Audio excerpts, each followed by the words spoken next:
lamang yan ang gusto nating sabihin. Opo, opo. Ang mas importante dito ay yung nagaganap sa likod ng pangyayari na yan. Bago sampahan si Senador Jinggoy ng kahit anong mga kaso, grab, plunder, at kung ano-ano pa, at bago pa mag-issue ng warrant of arrest na kagaya nga ng nangyaring hapon na ito, Opo. baka hindi alam ng mga kababayan natin kung ano ang mga nangyayari sa likod bago naganap.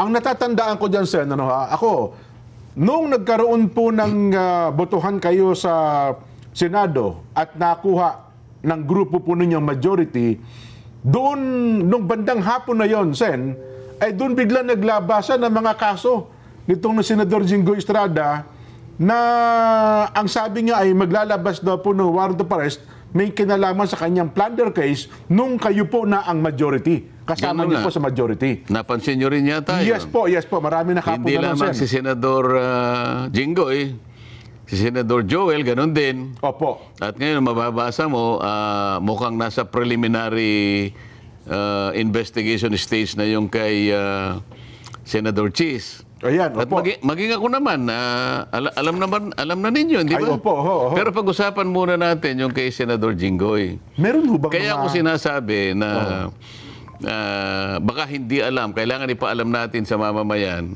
kung ano ang dinanas na pressure? Ano ba? pressure ni Senador Jinggoy hanggang sa umabot nga siya sa ganyang kalagayan. Ganun ho ba? Kasi hindi naman nagsasalita si Senador Jinggoy. Talagang Sen, halos minuto, oras-oras, kinakausap siya na kumalas siya doon sa 13. So, may tumatawag po sa kanya, may kumakausap, personal, telepono, ganun po. Lahat ginagawa. Oho. Sabi nila, Jinggoy, napakasimple lang ng problema mo. Okay. Wala ka ng kaso basta kumalas ka lang dyan sa 13. Takpo, ay mabigat. Ngayon, Pressure nga yan. Oho. Nakita mo naman, ginagawa nila lahat. Ang magagawa nila, Oho. magpe-press con sila kung anong nilalabas sa social media. Kanya 3 araw lang yan, 1 week lang yan, makukuha namin uli yan. Opo. Di ba? Oho. Hindi lamang siya pinapressure. Maski si Senator Joel, ganun din. Nako. Oho. Ako naman kasi, hindi na nila ako ma-pressure siguro. Ay, kinasuhan nga ako, nag-imbento sila ng kasong plunder maski sa akin. So, dapat mapansin ninyo, ang lahat ng ito'y ginagawa nila para wasakin nila yung 13. Ano ang magiging dahilan dyan? Ano ang magiging resulta niyan kapag nawasak yung 13? Oho. Eh di sila na uli. Ah. Ano ngayon ang mangyayari kapag sila na uli? Opo. Tatakpan na naman nila yung flood control investigation. Nako, na Blue Ribbon Doon lang tayo Committee. napupunta rito eh. Oho. Doon lang tayo napupunta rito. So, ang lunduban ng lahat ng ito, Sen, usapin ng flood control kasi mukhang natatakot silang may mabulgar o mabuyang-yang sa likod nitong flood control issue na ito, flood control scandal. Hindi mo pa ba nakikita? Parang doon nga po ang puntirya. Pero teka lang, bakit? Ayaw nila na magpatuloy yun. Oho. Ang isang pinakamabuting paraan para sa ganon ay hindi na matuloy yun, kinakailangan sila ang mayorya. Maagaw sa inyo. Eh ngayon, nagsisimula pa lang kami, di ba? Organization pa lang. Opo. Papunta pa lang kami. Palagay ko sa Lunes, baka mag-announce na si SP Alan. Opo. Magtawag na siya ng schedule ng Blue Ribbon. Mag-schedule na po. O, baka Lunes mag-schedule siya. Ayan, naku. Kasi Sige. alam mo, kinakailangan niya mag-schedule kasi hindi naman kagad nagagawa yun dahil sa Oho. kinakailangan naming masatisfy yung notice. 3 araw ang notice kasi, Jen, Tama po. bago makapagpatawag. So, alimbawa, gusto niyang magpatawag ng Webes o ng dapat Biyernes. Monday pa lang, Monday, ilabas na yung notice. ilabas na yung mga notices. Kung At sino-sino. pagkatapos, ino-notify lahat yung inaakala niya na dapat ay maimbita at sila ngayon ang humarap sa pagkakataong ito sa pagpapatuloy ng investigasyon. Oho. Nako. Balikan ko lang sa yung kay Senator Jinggoy. Kaya pala nung kayo nang maging majority, parang may lumabas sa social media, ang pinapipili daw prinsipyo o plunder. Ay Totoo mukhang yun. nanindigan sa prinsipyo ata si Senador Jinggoy. Totoo yun. Alam mo, kaya ito gusto ko sabihin, hindi naman dahil sa kaibigan ko siya. Ano? Opo. Nakita ko rin naman yung yung pressure na ina-apply sa kanya, kahit sino siguro, tao ka lang naman eh. Di ba? Oo. Lalong-lalo na kung alam mong wala ka namang kasalanan at plunder ka agad ang Ikakaso sa kanya. ikakaso sa'yo. Alam mo naman, kahit ano pang pangangatwiran mo sa ilalim ng kanilang pagpo-prosecute na ito, wala kang kalaban-laban eh. Opo. Wala kang kalaban-laban. Kapag pinail nila sa Sandigan Bayan, arestado ka kaagad, kulong ka kaagad, ganun kasimple. Ang mangyayari ron, nahiwalay nila sa amin, hindi siya makakapag-attend ng hearing, Opo. o yung mayorya, malulusaw nila. Yun ang kanilang yun ang kanilang pinupuntahan. Ngayon, pag-isipan po ninyo kayong mga kababayang nakikinig. Talaga bang interesado sila na i-prosecute si Senador Jinggoy? O interesado lang silang maibalik yung mayorya sa kanila? Kasi kung talagang may kasalanan yung tao, ba't kinakailangan mong gipitin? Ba't kinakailangan siyang umalis? Oho. At sasabihin mo sa kanya, para hindi ka na mahirapan. Ikaw naman, ilang beses ka na namin kinukumbinsi. Kumalas ka lang sa kanila, wala ka ng kaso. So ano ba talagang gusto nila? Ang tindi pala. Gusto ba nilang malinis talaga kung may katiwalian sa nagaganap sa ating bansa? O kailangan nilang sila yung maging mayorya para pagtakpan ang isang bagay na kinatatakutan nila mula't mula pa? Ito dapat yung pagtukoy, malaman na ng taong bayan kung sino-sino. May idea na tayo, formality na lang ito eh. Opo. Anong dahilan dyan? Bakit pati ako'y kinasuhan ng plunder? Ako na lang kasi ang nagsasabi na ipagpatuloy natin ito. Oho. Wala nang iba. Ito yung kinatatakutan nila. Ngayon, kapag ka ito'y nagpatuloy at Opo. natukoy natin sila, yun ang gusto nilang hadlangan.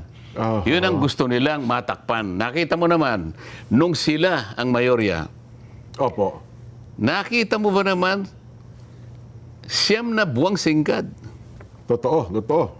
Ay kinuha niya yung Blue Ribbon Committee kung ano-anong katwiran ng ginagawa, kung ano-anong kadahilanan ng sinasabi, kesyo ganitong gagawin, kesyo pumirma muna kayo bago ipagpatuloy. Anong klaseng pagmamatuwid yun? Oho. Sa loob ng 9 na buwang singkad din, hindi siya nag-imbestiga, hindi siya nagpatawag. Napakaraming tao ang nagbo-volunteer. Natawagin niyo po kami. At gusto po naming mag-testify dyan sa Blue Ribbon Committee para makatulong po kami sa inyo. Ayaw nilang gawin yun. Oho. So ito lamang ang dahilan. Pagtatakip.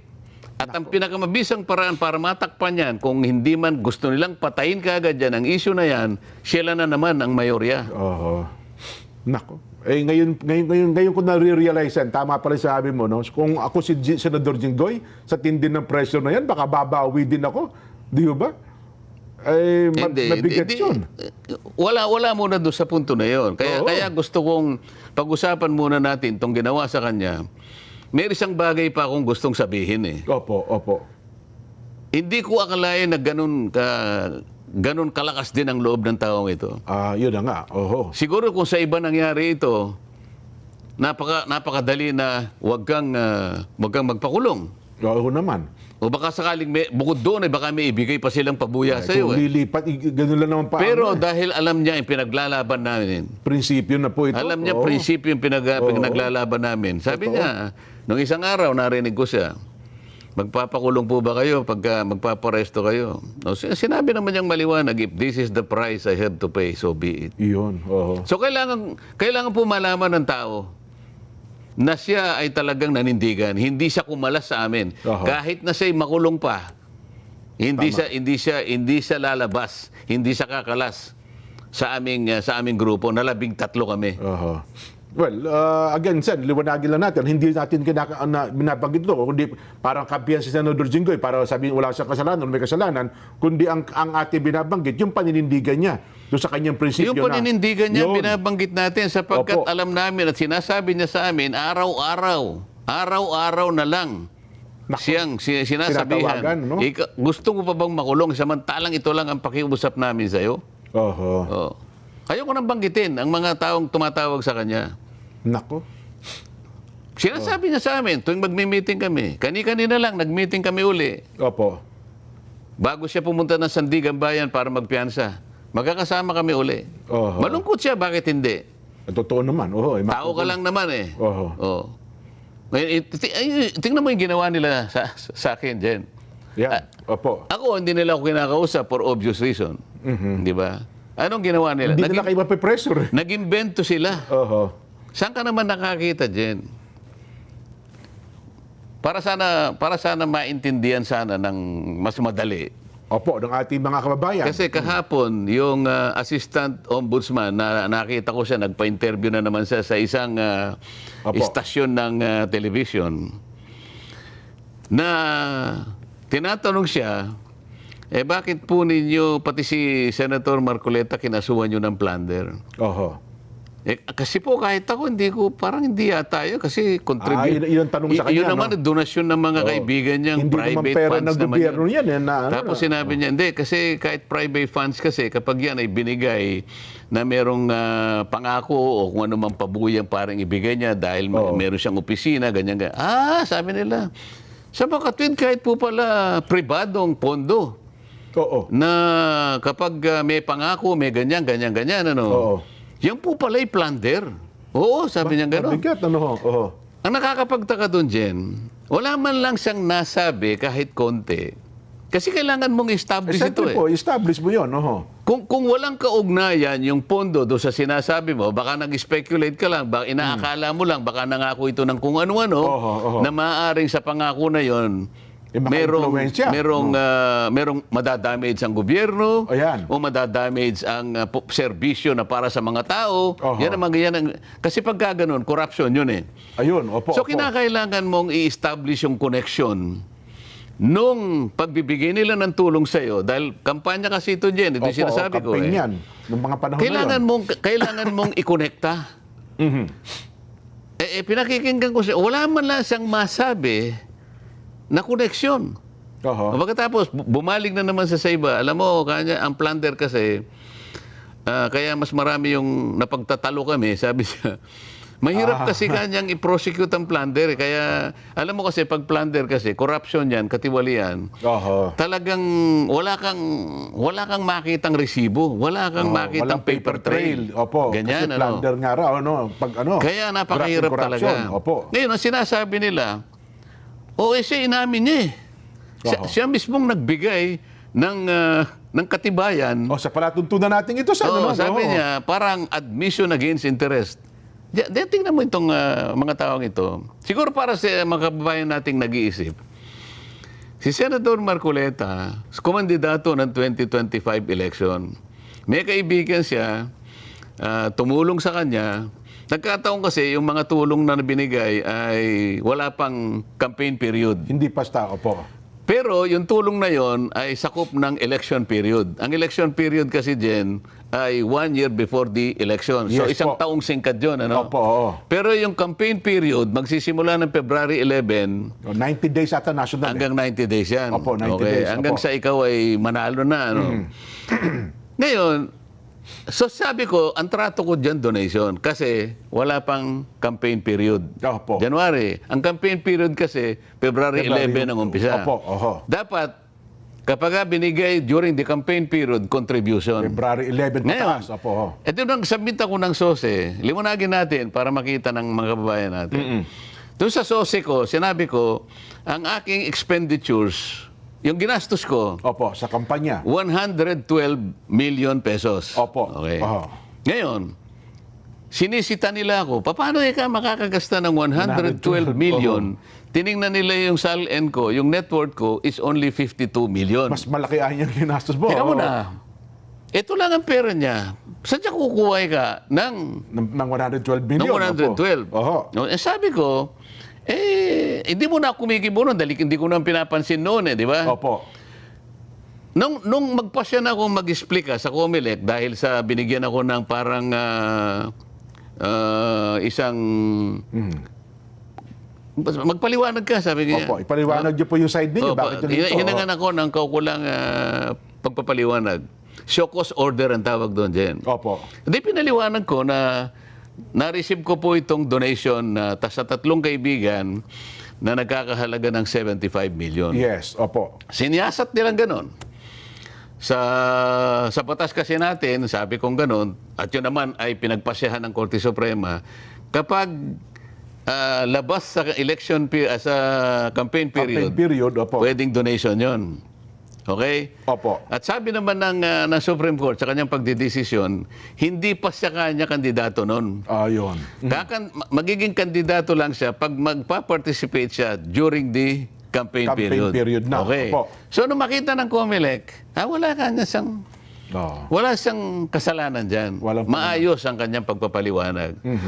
Ang bumoto dyan, 6-0. Opo. Ibig sabihin, halos silang lahat. Lahat ng commissioners. Kaya lang siguro 6-0 kasi yung chairman nila, hindi siya nag-participate. Nag-inhibit yata siya. Opo. Baka kung hindi siya nag-inhibit, 7-0. 7-0. Ang ibig sabihin, maliwanag sa COMELEC na nagtapat lang ako. Ngayon, Naging transparent kayo, Sen. Opo. okay. So, 112 million ang ginastos ko. Ito na naman ang banggit ng Sandigan Bayan. Sige, palagay mo kanyang, kung na-receive niya kanya 75 million, bakit nung isubmit niya yung SALN dated December 31, 2025, opo. ba't di niya nilagay sa SALN yung 75 million? Hindi ayan nag-reflect doon sa salin Ba't ninyo. hindi niya na-reflect? Opo, oo. Paano ko naman i-reflect, mga kababayan? Ginastos ko nga eh. Oho. Hindi nyo naman asset yun eh. Hindi naman kagaya ng iba. Baka yung iba nga baka sila yung nabigyan. Aha. Pero hindi ginastos. Baka yun ang problematic. nabigyan. Tingnan mo dyan, ba't ko Opo. kinukwento to? Kapag ka pala ikaw ay nagtatapat sa ngalan ng transparency, lahat kailangan ipagtapat mo. Diba, papaplander ka pa eh. Oho. Yung mga hindi nagtatapat, yung nagtatago ng resibo, kaya hirap na hirap ang Sandigan Bayan, yun ang pinipilit ng Hindi i-plunder. nagdeklara ng totoo. Oo. So kung hindi ka nagsasabi ng totoo, mapaplander ka. Pag nasasabi ka ng totoo, ipaplander ka. Ay, saan pupunta yung tao dyan? Ilan kayang kandidato magmula nung 19 kopong-kopong Aha. ang humingi ng tulong sa kanilang kaibigan o lalo na sa mga oligarchs na yan ang pinangakuan nila? Opo. Ilan kaya ang kinasuhan ng plunder? Aha. Sa contribution dyan, ngayon Oho. lang ako nakakita sa kasaysayan ng National Prosecution Service na pati yung contribution, Oho. tulong ng mga kaibigan, ikaka-plunder mo pa. Wala pa bang mga naunang kasong ganyan din? Wala. Ito lang talaga, first time Wala. ito. Alam mo Mukhang ba- test case pala ito, no? Alam mo pati yung mga estudyante ng batas, Oh, ng mga nagtatawan law eh. students, ano? Alam nila yung elemento ng ano eh. Oo. Pagka sinabi mong plunder, merong elemento yun eh. Yes po. Kailangan mong i-connect doon sa corruption, doon sa damage sa gobyerno.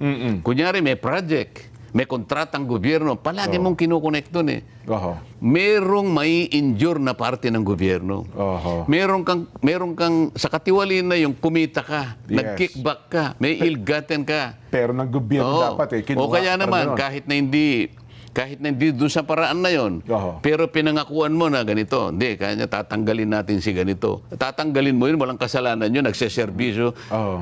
Ibig ko sabihin, palaging merong connection na gano'n ang gagawin mo Yun. dahil meron siyang nakikitang magagawa mo. Oho. Yun ang hindi plunder kung hindi indirect Indirect bribery. bribery po yun. Opo. Kasangkot na rin yung PD46 na sinasabi nila kasi Oho. magpinsang buo yung dalawa na yun eh. Opo.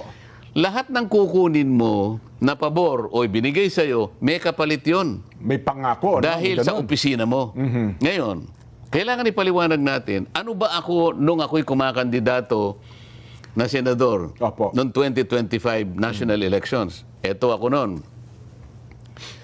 Magtatapos ang aking term June 30. Opo. Last term nyo nun as congressman eh. Last Opo. term ako. Opo. Gagraduate ako. Last Matatapos termer. ako June 30, 2025. Yes po. Bago ako kumandidato, Jen, nasa 19th Congress ako, bago pumasok ang January 2025, na kung saan doon nila ako binigyan ng pantulong, Oho. panggastos ko, sino si Rodante Marcoleta? Si Rodante Marcoleta ay congressman Opo. na tinanggalan ng mga Nako. ng lahat ng mga komite, committees. commission on appointments. Halos lahat sa ng inyo. kasama ko, kinalaban na ako. Opo. Nakita mo, papasok ako sa committee, merong maninigaw sa akin, merong magtutulak sa akin, may kukunin ng hopyang kinakain ko lahat. Hindi na raw kayo kasali doon. Eh, no? Hindi na, magmo-motion lang ako. Your Honor, I'm sorry, you cannot make any motion because you are no longer a member of this committee. Yes po. Kailan po ninyo ako tinanggal? Oho. Basta po kayo natanggal na. Ganon po yung kalagayan ko. Yun ang kalagayan ng panahon na yun. Pagkatapos, Opo. yung Commission on Appointments, Yan, isa pa tinanggal yan. din po ako ron. Tinanggal din po ako ron. Katapos-tapusan, pati po yung mga allowance na tinatanggap ng bawat isa sa amin, Inalis din sa inyo. entitled naman po ako dahil congressman pa po ako doon. Ang pagkakaiba lang namin, ako po'y inaway na parang hindi na po ako kasali. Yun. Ganon po ang kalagayan ni Rodante Marcoleta nung siya'y kakandidato ng 2025. Nasa kalagayan ba ako na mag-offer ng magagawa ko sa sino mang tutulong sa akin? Inaway na nga ako. Oho. Ang kalabang ko na ay Speaker ng House of Representatives. Halos buong kongreso ng kalaban ninyo. Hindi lamang yon. Ano pa ang kalagayan ni Rodante Marcoleta? Yan, oho. Tingnan mo yung survey SWS at saka Pulse Asia. Pulse Asia. Lahat na po ng survey, lahat na natin. Yan, Number 32 ako. Tama po. Pagkatapos, minsan maawa sa akin yung survey, 31. Oho. Hanggang sa umabot ako sa 23, 22, pabalik-balik ako sa 22, 23. Jen, halimbawa ikaw, alam ko namang hindi ka mahilig sa karera eh. Yes po, yes po. Hindi tayo nangangarera. Oho. Dahil alam mo yung ating kalagayan. Pero sa mga nakakaintindi po ng karera, ako nakakabasa po ako, maski sa comics lang. Mahilig ako sa comics nung ako'y bata. Tsaka kahit sa pelikula siya, napapanood na natin. Tatayaan mo ba yung kabayo na yon? Kung kulela. Kundihado? Walang Oho. Ang ibig ko po sabihin, tataya ka lang sa isang tao, ano man ang gagawin, aktibidad, kung may maasahan ka doon. Siyempre naman po. Oho. Sino po tataya sa akin? Number 33 ako. Oho. Talaga? Sabi sa akin nga ni Mike Defensor, kaibigan ko yan eh. Isa yan sa tumulong sa akin. Oho.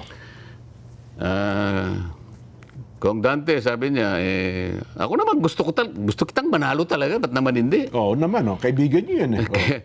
Kaya lang, alam mo naman ako, kanya, practical naman akong tao. Hindi naman kita kamo, bigla na lang kitang aapuyuhan na ganyan, i-encourage. Alam ko namang number 33 ka, pero tutulungan kita, huwag kang mag-alala. Ayun, oho.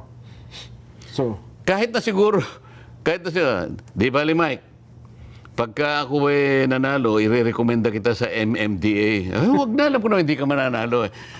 Ano po ang ibig ko sabihin? Si Rodante Marcoleta, nung siya'y kumakandidato, wala po siya sa kalagayan na mangako. Baka wala pong maniwala sa akin. Kaibigan na lamang po siguro, kaya nila ako tinulungan. Noong Yun mga lang panahon na yun. Yes po. Pagkatapos may plunder ako, Jen. Oho.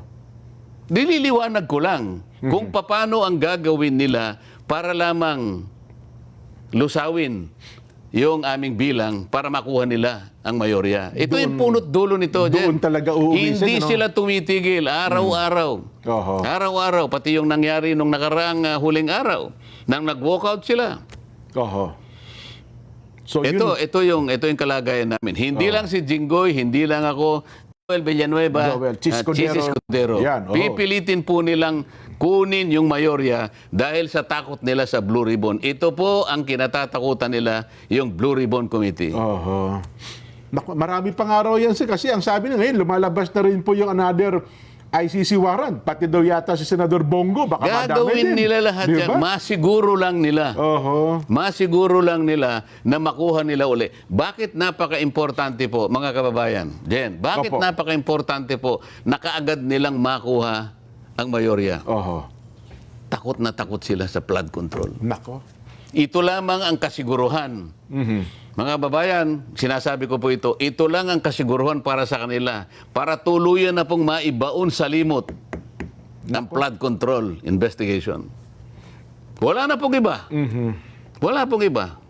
Oo nga, no? Kasi kung iisipin natin, sen, walang motivation para gawin to sa inyo maliban sa usapin ng flood control issue eh. Ini-explain ko nga sa inyo eh. Anong injury, anong damage sa gobyerno? Anong katiwali, anong perang gobyerno po ang ninakaw ko? Wala po eh. Mga kaibigan ko po ito na nagkusa na tulungan ako eh. Pati ba yan, pati po ba yan nahanapan pa ninyo ng butas? Wala silang mahanap eh. Pipilitin nila ngayon. So, ano sinabi ni Ombudsman Boying Remulla? Narinig ko eh. Opo. Ombudsman, bakit po pati si Senator Dante Poy, kinasuhan nyo ng plunder. Alam mo sagot niya? Oho. Why not? Sabay talikod. Wala siyang may paliwanag eh. Kagaya din kagaya ng Assistant Ombudsman, Clabano si yata Miko, yung pangalan. yung tagapagsalita niya. Hirap na hirap siyang ipaliwanag paano magkakaroon ng kaugnayan yung pagbibigay sa akin ng tulong ng mga kaibigan ko na ikapagkakaroon ng disgrasya sa gobyerno. Opo. Na meron kaming ninakaw na isang bagay mula sa gobyerno, pati yung interes ng mamamayan Oho. ay O anumang impluwensya na maibibigay o ninyo. anumang impluwensya na maaaring makapekto, hindi lamang sa paglilingkod namin sa bayan, kung hindi lalong-lalo na yung pagsiservisyo na karampatan para sa mamamayan. Wala siyang maikonekta. E paano mo nga ikukonekta? Oho. Pero ang gusto kong puntuhan dito, Jen, Opo. hahanapan ka talaga. Kahit anong mangyari. Bakit? Hindi na ako pwedeng kausapin. Si Jinggoy, akala nila yun ang nagkamali sila. Ang bunga akala nila, kayang-kaya nila sa magitan ng pag-a-apply ng katakot-takot na pressure. Oho. Ngayon ko lang napag-alaman talaga. Malakas din. May prinsipyo may din yung prinsipyo mama, no? din itong taong ito. Kaya sabi ko kanil, bago ako umalis, pre, mauuna na ako sa'yo, hahabol ako sa saganang mamamayan. Opo. Pero dadaling ko pare, sabi ko, ang pagngako sa'yo at mamaya sasabihin ko talaga sa program. Oho. Tumayo siya, kinamayan akong ganyan. Ayun. Kaya kailangan ko po sabihin sa inyo ito. Mabigat po itong mga pangyayaring ito, Sen, ano ha? Ang taong bayan tuloy, kung makikita nyo ngayon sa social media, mga reactions nila, parang yung damdamin, nagpupuyos yung damdamin siya eh. Parang gustong sumabog ang kalooban. Hindi natin umasisi sila, ini-instigate, ini-explain lamang natin. Lahat kasi magkakatugma eh. Pati yung simpleng motion ko na i-amend namin ang Senate aming rules. Opo. Para sa ganun, sa mga pagkakataong yung physical na presensya ng isa sa amin ay wala. Halimbawa, nasa Amerika siya, kagaya ni Nelson, nasa Amerika yata, kaya tayong dalawa lang ngayon. Pero gustong-gusto niya halimbawang makihatid sa usapin na to, Yes po. pwede siyang mag-zoom. Oho. Di ba? Oho. Talagang ayaw na ayaw nila. Kung kinakailangang mag-walk out sila, wag lang matuwa. Kasi sila rin nagsabi, kaya nyo sinusulong yan dahil gusto nyo makasama, makapag-participate si Senator Bato. O ano nang Makinabang masama? yung mga- Senador naman yung tao, di ba? Opo. Bakit sila nung sila? Oho. Saglit lang tayo, Sen. Magbe-break muna tayo. Ibigyan pa natin ng mas malalim na talakayan yung usapin ng walkout.